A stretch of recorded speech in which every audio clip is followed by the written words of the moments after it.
Welcome, friends. I'm Dr. Chana Davis, a geneticist and science communicator. I'm thrilled to get nerdy today with Dr. Malia Jones, co-founder of Dear Pandemic and former editor-in-chief. Malia is an infectious disease and social epidemiologist with an MPH and PhD in public health. When she's not volunteering as a nerdy girl, she's doing research at the University of Wisconsin-Madison and homeschooling her kids. It turns out that homeschooling has some serious perks because Malia is joining us today from Provence, where her family has set up shop for a few weeks. So thank you for Malia for making this work across time zones. Yeah, definitely. You can see that it is nighttime where I am. So apologies for the terrible lighting, but I have to say I am enjoying my cool evening in Provence after a couple of really hot days here. All right, I'm glad it's comfortable for you out there. I'm comfortable in my very cool Vancouver rainy, drizzly day today. So, Excellent. yeah, Different no ends of the sweat world. drops today. Exactly. So let me just remind everybody that the Nerdy Girls don't take questions cold. That way we can be sure to have all the latest and greatest research at our fingertips. So we get our questions from the question box on the Dear Pandemic website, and we encourage you to submit your questions there at dearpandemic.org. So without further ado, let's jump into the virus that everybody's talking about these days, and the virus other than COVID that everybody's talking about these days, I should say. Malia, we had a reader who asked Stacy from New York, can you address new concerns regarding monkeypox? COVID was originally downplayed, and now look where we are. Will masking be ample to prevent transmission? Will they be starting to offer the smallpox vaccine to everybody soon? Thank you. Yeah. Yeah, thanks, Stacey. I know there has been a ton of news about this, and it is really hard to sort through all of the different things that we're getting in the headlines and beyond right now about monkeypox. So monkeypox is a close cousin of smallpox, but monkeypox is less severe and less transmissible than smallpox. There is a large outbreak in progress right now that has affected more than, it was last time I checked, it was 550 known cases. It's probably up a bit as of today. It's been a couple days. And likely there are a lot more undetected cases out there. So far, the outbreak is concentrated in among gay and bisexual men for the most part, but this is entirely due to social factors. It's not actually an STI, sexually transmitted infection. And as I mentioned, monkeypox is less transmissible than smallpox. It's also less transmissible than COVID. Typically, you wouldn't get monkeypox through the air or through respiratory droplets at all. You would get it through direct skin to skin contact with someone who has a rash. This makes it a lot easier to control and contain because it's easier to know who you had direct physical contact with than it is, for example, for COVID. Monkeypox usually resolves on its own within a couple of weeks to a month in healthy adults. And so far in this European and North American and a few other places outbreak that has been who's involved with it.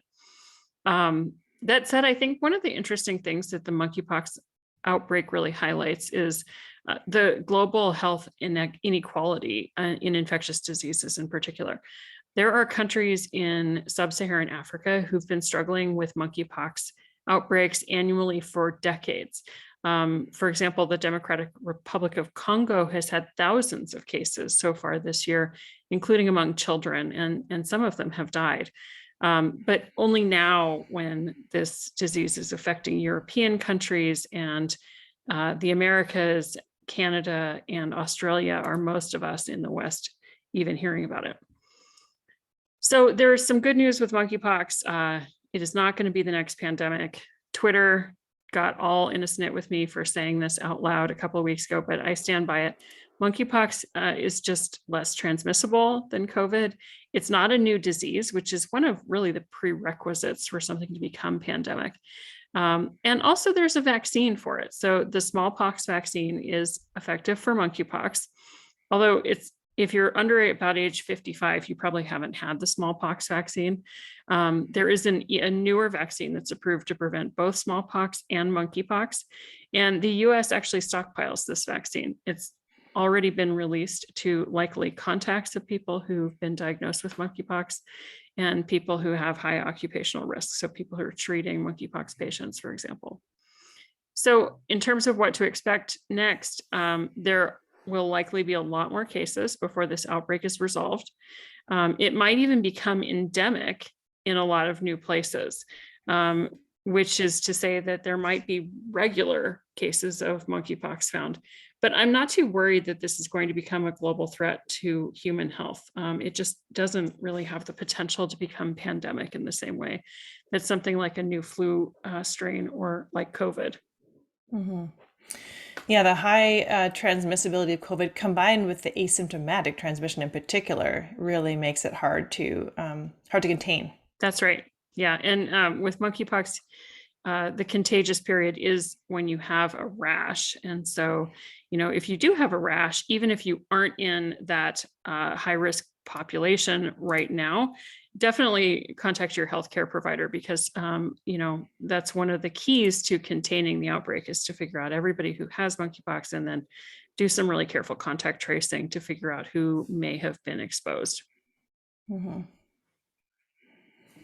So you have a So, link that maybe we can share in this post somehow for. yeah. We'll sort out how to do that. I did write a post about this a couple of days ago, sometime last week. And so I can share that link. And you can also search for it on the Dear Pandemic website under monkeypox. So let's move on to a question about COVID and COVID vaccines. Lots of people are asking this one, but Anne from Georgia asked, since a new vaccine is apparently already in the works for Omicron, why should we get a booster for COVID? Taking yet another vaccine on top of a booster is highly worrisome. So what is the latest on these variant-specific COVID vaccines, and do you think they're worth holding out for? Yeah. The short answer is I don't think they're worth holding out for, and there are two reasons for that. The first is that the current boosters designed against the original strain of COVID or SARS-CoV-2 virus, they work very well against hospitalizations and deaths. They have room for improvement for sure on infections, but they are protecting us against the things that really matter most. So that's one reason to get one now, is because we know what we have now works well. And the second reason not to wait is because the advantage of the newer ones over the older ones looks to be relatively modest. We don't know exactly for sure how much an advantage offers because we only have data from immune studies, not actual efficacy studies. And those studies look moderately encouraging, but hardly transformative. Mm-hmm. And just to So, interrupt you, by yeah, go immune ahead. studies, you mean like studies of what happens in a test tube rather than what happens in people who are walking around? Well, both. We have some animal studies, and we do have for the beta version of the beta variant vaccine. We do have studies in humans, but they did not design study to look at actual protection or hospitalizations. They designed it to measure antibodies Okay. in those individuals following vaccination. Okay. So, yeah, just because I like to nerd out about these things, I think it's really cool how these vaccines work. So I'll just shed some light on that. So normally, most of the vaccines that are being used in North America are the mRNA vaccines. And the way those work is that you have the mRNA, which is basically a recipe for the spike protein. That is what goes into the vaccine. And so the vaccines that are being used now and the boosters that are being used now encode the recipe for the original ancestral strain of SARS-CoV-2. And these variant specific ones, they're actually a cocktail. They are a mix of the ancestral mRNA recipe as well as the recipe for the spike protein from whatever variant you're looking at. So the one for the beta variant, which emerged much earlier, has made it farther into human trials, and those were released a couple of months ago. But the ones for Omicron, we don't have any human data yet on how well those work. And so that would be a mix. The mRNA, you'd be getting both the mRNA from the ancestral one as well as some mRNA against the spike protein for the Omicron variant. And there are 32 different DNA mutations that differentiate the ancestral from the ancestral spike protein from the Omicron spike protein. And the trial on the beta variant was kind of interesting because it did actually find somewhat better antibody levels against the Delta and the Omicron variant as well. And that makes some sense. I guess apparently they share four of the same mutations Mhm. between the beta variant and the Omicron variant. So that might make sense why they got some increase. But it was a twofold increase in antibody levels, which we don't really know what that means in terms of actual protection against any clinical endpoints. So, in terms of timelines, Moderna has said they should be getting some data by the end of June, and Pfizer BioNTech, they originally said earlier, but they've just been kind of silent on this. So I'm expecting also probably sometime in June, and that both of them think they should have variant vaccines available in the fall.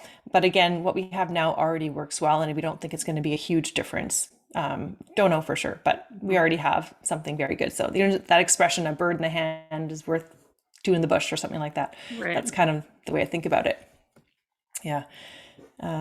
Yeah, so that's a recap on the variant Yeah, so vaccines. you're thinking don't wait, and we'll wait and see if the variant specific um, boosters really are better Hmm. against the newer variants. So thinking longer term, Mary from Charlotte, North Carolina wants to know, will the current vaccines be continuously upgraded to attack new variants? And will this be ongoing, like with flu shots? What do you think? I think likely yes. As we've all kind of come to accept, COVID is not going to be eradicated anytime soon or ever. It will likely keep circulating like flu, and and there's no reason that if there's even a small benefit to updating the vaccines, you might as well do it. We're using the mRNA platform. It's actually relatively straightforward to do that technically, especially compared to some other platforms. So that's a really exciting advantage. And so Pfizer BioNTech said they can produce something once they know the sequence of the new variant. They should have something ready within 100 days. So any delays would really be largely due to, what's the appropriate safety and regulatory information that they have to submit to make it something that they want to put out. So I think there's a lot of promise that because with flu, you have to lock in the design, I think, many months Yeah. before the flu season. And so it makes the vaccines less effective because you don't know for sure what strains will be circulating. Right. And I think there's an opportunity here to do a little bit better at being more tailored because of the shorter timeline potential. Interesting. Yeah, I think it's interesting to hear there are some flu vaccine researchers who are really excited about potentially making flu vaccine more effective because the mRNA technology could potentially shorten that timeline if they can figure out a way to use it for flu vaccine. Yeah, Um, exactly. and there's also there's some chatter already about combining annual COVID boosters with an annual flu vaccine into one shot, which would be convenient and I think likely could come down the pike. So Yeah, and this notion of a vaccine cocktail, it might sound scary, but it's actually there's a lot of precedent for that. And like the flu vaccine now is multiple different strains. With children, they often combine totally different vaccines together. So it's mhm. not a crazy thing to do to mix Yep. and match different things together. Yeah, Yeah. another good example is the Tdap or the pertussis Mhm. tetanus vaccine that Yeah. probably many adult women get it when they are pregnant these days. So Hmm. Hmm. So you probably had a mm, multivalent vaccine already. yep. So why don't we switch gears to yet another virus, the one that causes shingles? So Malia, you had a great post on this. What can you tell us about shingles and who needs to worry about it? Yeah, I wrote about shingles because, well, I'm a big nerd for viruses, and also one of the nerdy girls actually had shingles after she had COVID, and so we started talking about this, and I just think it's a fascinating disease, and it's also preventable. So I wanted to talk about it. So shingles is caused by a virus. But it's actually caused by a virus that most of us had when we were kids, the chickenpox virus or varicella. And what happens when we get chickenpox, as usually as a child, is that the acute infection causes this itchy rash that lasts about a week or so, and then that illness resolves. But the virus never really clears from the body; it goes into hiding inside our nerves, actually, and it hides there undetected from our immune system until sometime later in life when our immune system uh, starts to decline, which is normal for people as they age, or some kind of a stressful life event happens, or sometimes it just seems to happen at random. And the virus reemerges along a particular nerve and causes shingles. And shingles is characterized by nerve pain. And so you get nerve pain as well as a rash that is sort of characteristically happens in stripes around your body and sort of bands. And that happens because that's how your nerves are shaped. The shingles virus is attacking one nerve when it reemerges. So it's really interesting. And we can prevent shingles if you're eligible, according to your age, with a vaccine. So the shingles vaccine, so who's at risk? Anyone and everyone who ever had chickenpox. Chickenpox. Okay, I lost my internet, so I'm going to just recover what I just covered in case you didn't catch it. So who is at risk for shingles? Anyone and everybody who ever had chickenpox is at risk for shingles because that virus is still in there inside your nerves. Up until the 1990s, that was pretty much everyone. Pretty much everyone got chickenpox, typically as a child. The risk for shingles increases as we age, but plenty of people do get shingles before the age when we become eligible for vaccines, which is age 50. This happens, as I said, more often if you've been through some stressful life event or you have a compromised immune system, suppressed immune system. So the vaccine for shingles, this is a relatively new vaccine, and it's replaced an older shingles vaccine that was made by a different manufacturer using a completely different method. Shingrix is the new vaccine. It's a 2-dose vaccine that does not contain any live virus. The old vaccine was called Zostavax, and it actually was a live virus vaccine, which meant that certain people couldn't take it. People who are immunocompromised can't take a live virus vaccine. So who can get the Shingrix vaccine? You should get it if you're age eligible. Even if you've already had shingles, you should get it if you've had the Zostavax vaccine in the past, because it actually works better than Zostavax. And you should also get the Shingrix vaccine if you don't know whether you've had chickenpox. And that information comes from the CDC and the Mayo Clinic. If you got the Zostavax vaccine, or if you were told that you couldn't get the Zosta vaccine, you should get Shingrix, because, as I said, it works better, and because it's not live virus, then you can people who are immunocompromised can get it. So I posted about this a couple of weeks ago, and there were a bunch of follow-up questions on the shingles post that I wrote. So you want to tackle a couple of those? Yeah, that'd be great. First one from Robin in Eugene, Oregon. She asked, I didn't have chickenpox as a child, born in 1954. I had some blood work done to see if this could be confirmed, and the lab results said inconclusive. If I didn't have chickenpox and I get the shingles vaccine, is that a problem?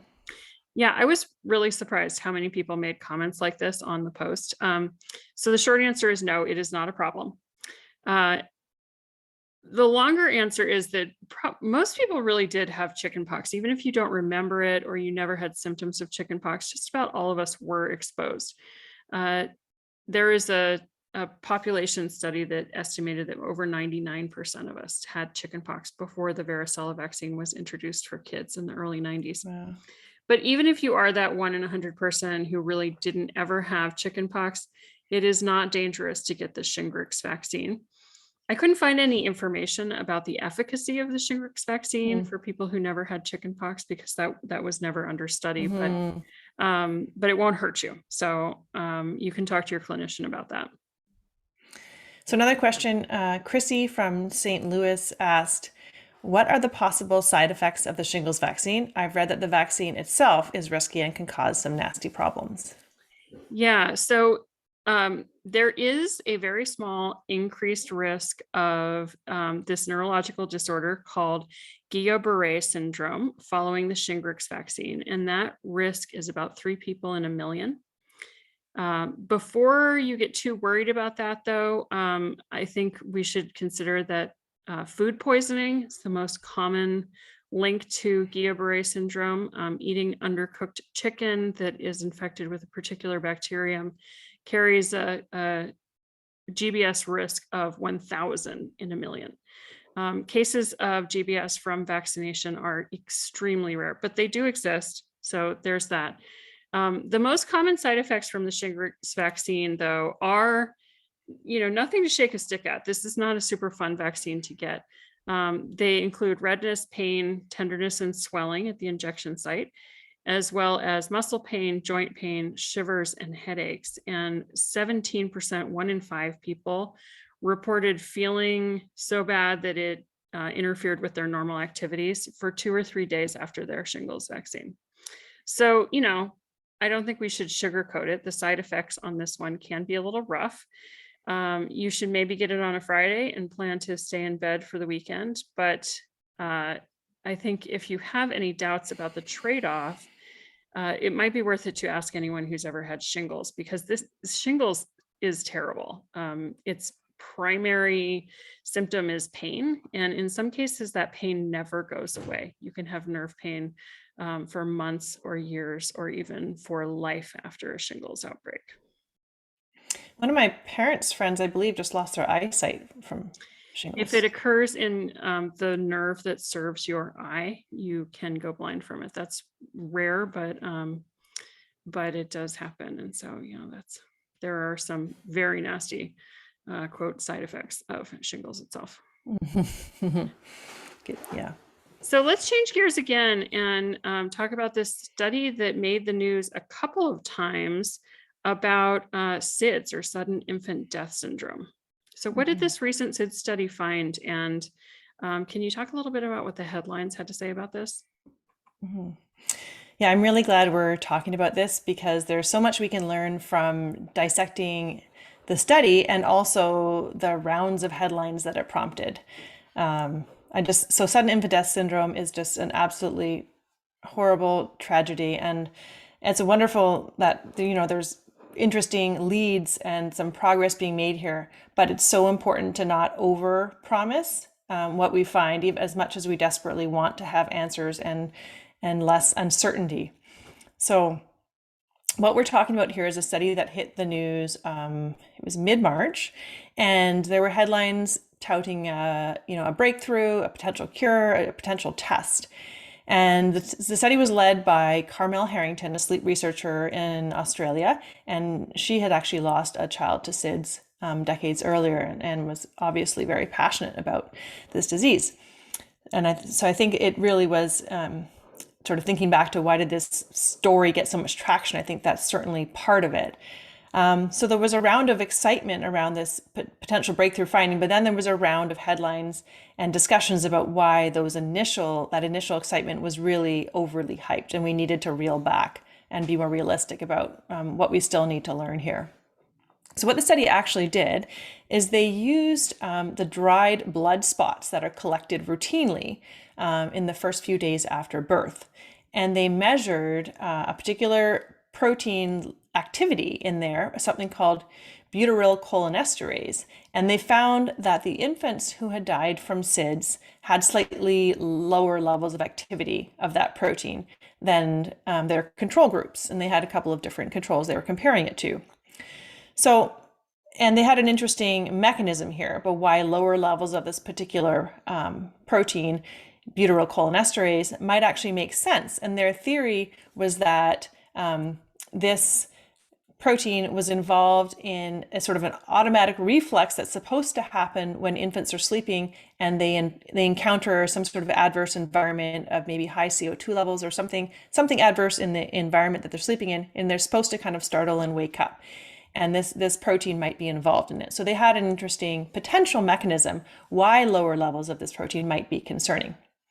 But when you dig a little more deeply, you can see that this was a very far cry from proving that those lower levels were the cause of the infant death in this situation, and likewise that anyone that had higher levels, don't need to worry. Neither of those things are true. And reason we know that is because if you look, first of all, the study design, but second of all, if you just look at the actual numbers, the activity level was an average of 5.6 in the SIDS cases and 7.7 in the controls, and which is, it's not like it was an on-off switch kind of thing. And there's also a lot of overlap. So in the SIDS cases, the levels varied between 2.9 and 10.8. And in the controls, they varied from 1.7 to 23.3. So there's a lot of talk about whether this could be a good, diagnostic test for which infants are at risk. But with that kind of overlap in the ranges and such a relatively small difference, it's really not doesn't make a good candidate for a diagnostic test. And they certainly also didn't have the study design that would allow you to prove that this was the cause. And in fact, I think the study itself was appropriately cautious in how they presented it. And it really was the media that took it a bit too far. So the title of the study, for example, was Butyrylcholinesterase is a potential biomarker for sudden infant death syndrome, which is certainly not the same thing as we have found the cause, and nor do we have a treatment or a diagnostic test. So the bottom line here is that it's an interesting lead, and I'm sure there'll be more research to follow that up and really suss out to the extent that could play a role in some cases. But there's certainly not likely that that's the explanation for all cases, nor necessarily that we have an obvious treatment or an obvious diagnostic test. Mm-hmm. Yeah, and so often science does move along, in little teeny steps, one step closer to an answer, but certainly not the breakthrough that the headlines made it out to be. So I think as consumers of health headlines, this is really a lesson about how we can be skeptical about what we read, even in reputable sources in the mainstream media. So do you have any tips for how to pressure test a health headline? Yeah, definitely. I think we need to do this every time. You can never take a health headline at face value. So the first thing I always do is try to find the actual study that's being cited. And sometimes you can't even find that, which is really frustrating. And you don't have to necessarily read the whole study, just find the study. Even reading the title can be super informative. Like in this case, you can already see that they're talking about a potential biomarker. And the next thing is to read in the author's words what their interpretation was and their conclusion. And in this case, they said, this finding represents the possibility for the identification of infants at risk and opens new avenues for research. So it's very clear if you read the study itself. And another huge, a simple thing you can do is just to look at the study size. In this case, they had 26 SIDS infants, which is really not going to be representative of the diversity out there. And if you want to get even nerdier, you can look at the study design, but that's probably a separate discussion of the strengths and weaknesses of different study designs. Right. And I think it's also this is one more kind of nerdy point, is that even though there's a difference between something being statistically significant and being a big numerical difference. So this study, the difference in levels of the protein were statistically significant, but if you look at the absolute actual numbers, they were not really dramatically different. And this is not the same thing.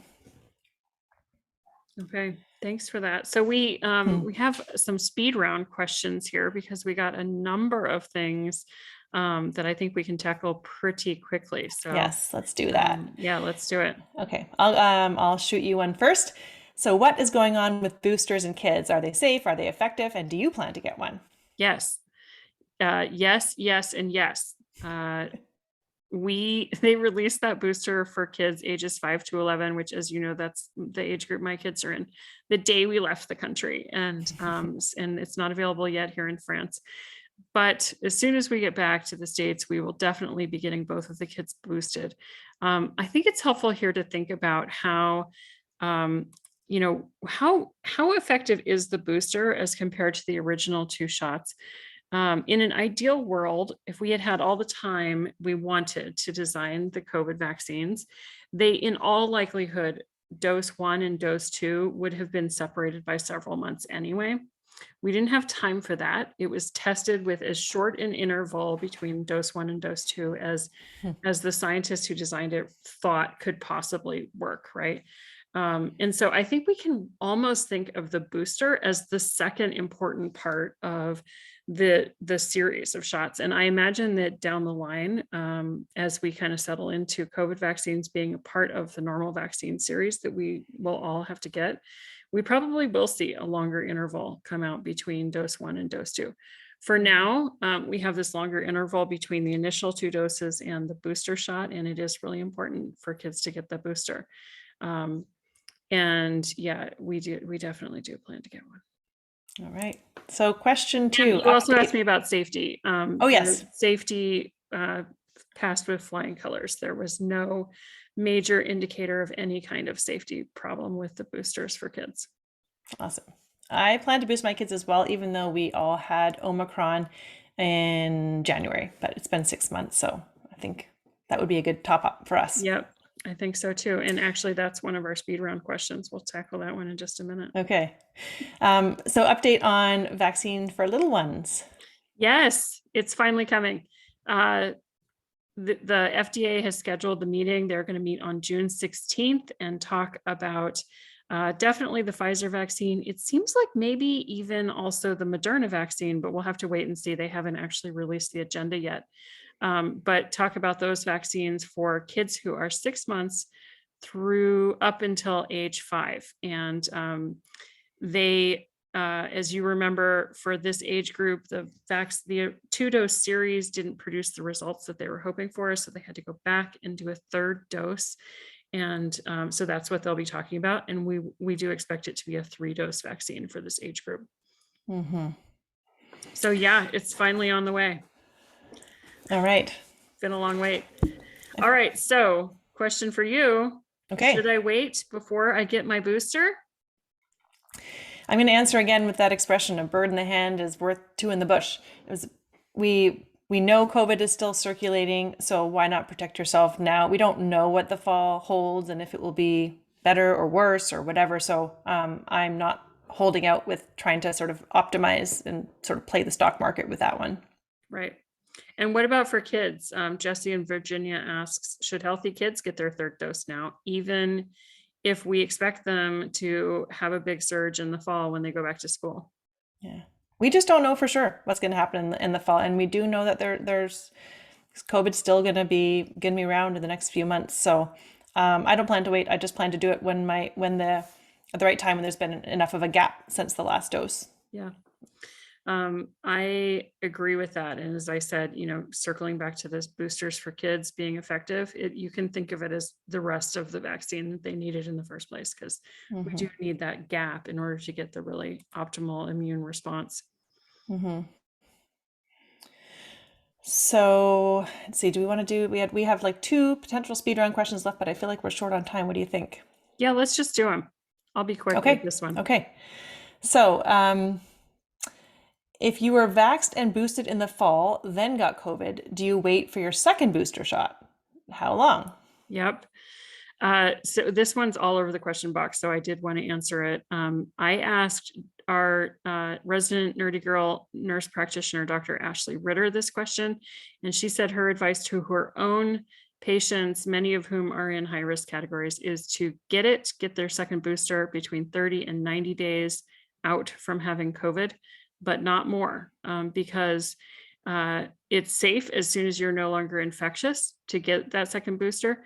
But your immunity from having COVID really varies quite a bit from person to person. And so you want to be sure that you got, that immunity dose and not go back for another round of COVID. So to go ahead and get it.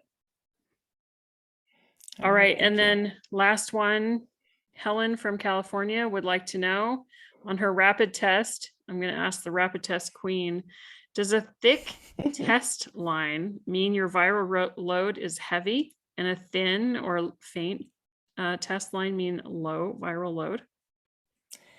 Absolutely, it does. These are kind of semi-quantitative tests where the darker the line, the more you've got. And in fact, you can kind of compare the T line to the C line, the control line, to get a sense of the proportion of those 2 lines is actually kind of the metric that some of the biohackers use to follow their course of infection. So one thing I want to add is that you don't it doesn't necessarily mean, your body's in trouble if you have a dark line. It's very normal. Even my kids who are asymptomatic and totally fine, breeze through, they had really dark lines at a certain point of their infection. So typically it kind of, the infection goes like low, low, low, low, low, really, really high, then starts to fade kind of gradually. And people are surprised often to see that the peak might be 3 to 5 days after your symptoms started. So your symptoms might be getting better when your virus gets worse. Virus levels look worse, but it doesn't. It's not cause for concern. It's normal that things peak a little bit later than your symptoms, Yeah. and so yeah, it's kind of fascinating. If you have the means and the access to have multiple tests, it's a fun little self experiment to see how the virus kind of replicates and then slowly gets cleared over time. Yeah. It's interesting. There are two people close to me who recently got COVID, very recently got COVID, and both of them were really frustrated to still be seeing a very dark line on day 7 because they were feeling mostly better by that time, Mm-hmm. right? But Mm-hmm. Yeah. I assured them both that it's going to take 10 days, and in fact, they both tested negative on day 10. So Yeah. Yeah. I've definitely done a few wagers, and I'm usually pretty close to guessing. Especially in the decline phases, you can usually start to see it fade sort mhm, of fairly consistently a little bit each day. So if you give me like your day 8 sample, I can probably guess what day you'll be at 0, although not without perfect precision. right. One more thing to add on the rapid testing is that every the intensity you see on the band is a function of course, how much virus you got on the swab, which depends on where you swab exactly and for how long.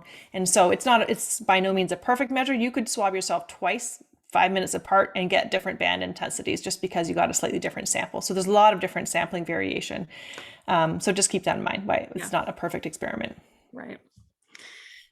All right. But I think we're out of time, I right? think so. Yeah. So thank you everyone for joining us. And we encourage you to submit questions for further Q&A sessions through the Dear Pandemic website. And we also encourage you to always seek the advice of your healthcare professional with any questions regarding your medical condition. So we're not your number one source for medical advice. Your health professional team should be that. But thanks for joining us, and yeah, be well. Stay safe and be well. Thanks, Chana.